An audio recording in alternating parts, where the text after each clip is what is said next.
From time to time, news organizations establish new guidelines for terminology. For instance, most organizations stopped using the term illegal immigrant, switching to undocumented. At any rate, NPR advised its team this week that it had a preferred term for people who don't get vaccinated.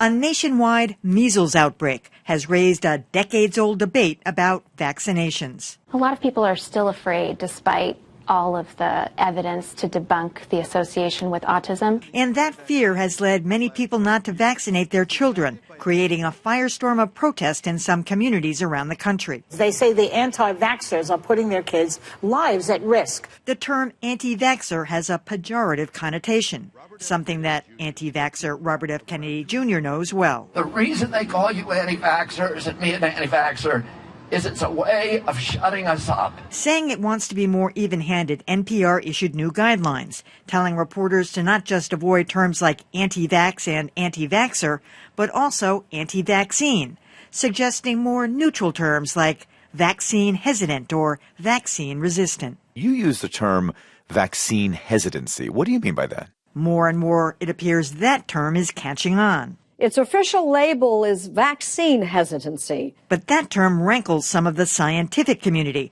who argue that using neutral terms can give oxygen to false and misleading data, as if there are two sides to the issue when there are not. There's all kinds of crazy stuff on the internet. True, which is why it's important to keep this in mind when deciding what to call people who don't vaccinate their kids. Children are in danger. The measles vaccine works.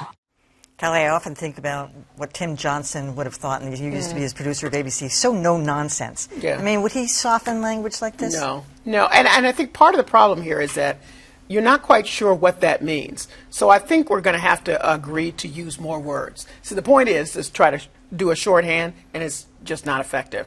I think you want to say fearful of using vaccines, and that really says what it is for most people. I am fearful of doing it, so I don't want to vaccinate my kids. All right, that's what you have to say. You can't get around. You can't shorten it. I tried to think, was there a way to shorten it? No, not really, because hesitant doesn't really tell you anything. It doesn't say what they're really, what their issue really is. So I think if journalists agree that we want neutral language that is not. Why do we want neutral well, language? because if anti-vaxxer has become pejorative, I'll take that. But so because you want everybody to have an opportunity to, say whatever if you're going to put them in a piece.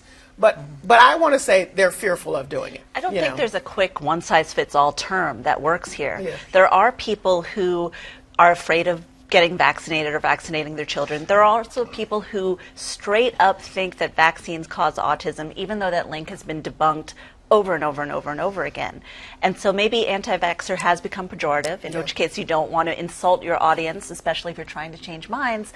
But saying vaccine hesitant is like calling a white supremacist, non-white hesitant. No, there's some ideology there that maybe isn't correct. Yeah. Your point about how this is in large part about trying to change minds is crucial, because one of the things that NPR said in that editor's note or style note, whatever the right term is if people are offended by the label that we use to describe them, they may be less likely to change their mind based on our accurate, scientifically based reporting.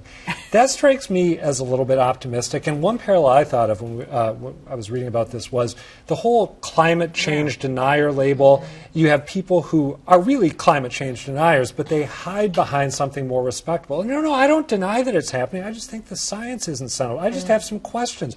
Why are you trying to shut down my questions? I see this as very analogous. As a matter of principle, I hate to go easy on someone because they don't want to be labeled pejoratively when they should be. Exactly. Yeah. Why don't we call them vaccine curious? I mean, I'm sorry. This is a descent into self-parody on NPR's part. I'm really kind of stunned that they would do this. The problem with anti-vaxxer, I suppose, is that maybe not everybody knows what it means, so you have to explain that. But certainly telling it straight to people who just have a wrong view of the science, there's nothing wrong with that.